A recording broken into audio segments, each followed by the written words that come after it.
How's it going? My name is Michael Crawford from San Diego, California. I was just getting dressed and I put my hands through my head and I was like, I feel like it's getting thinner. So I asked my roommate, I was like, is my hair getting thinner? He was like, no, it looks the same, And I had dinner with my dad like that following night. He's bald. And I was like, is my hair getting thinner? He was like, no, it looks good. And I told him, put your hands through it.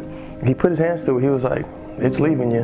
And I was like, oh yeah, it's I know I'm not going crazy. And then from there, it just got progressive. You become very self-conscious, you become insecure about it. It's funny, when you start losing your hair, you start to try to hide it in certain ways, or it comes to a point where you can't hide it and then it completely impacts the things you're gonna do. I was just, I'll stay home, or I would always wear a hat.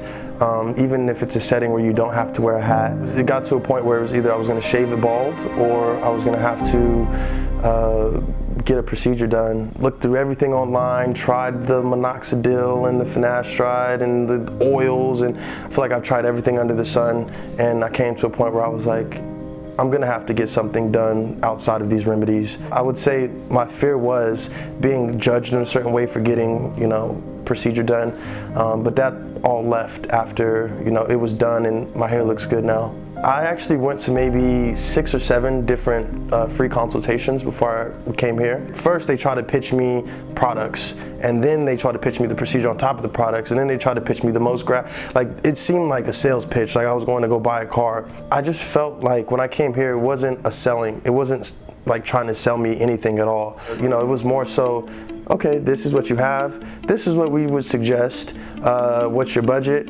Okay, we could work with this could look really good. Here's our number, if you want to come back, we can set a date.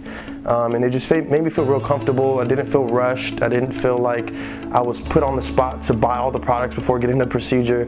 It just felt very, we're here to help you if you need help.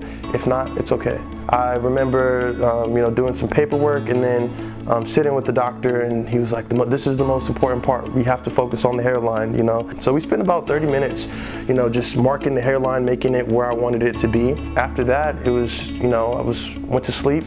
One of the most pleasant parts of the procedure was waking up to Mediterranean food. Got to eat for lunch, went back to sleep, and then I think I woke up and my dad was here to pick me up.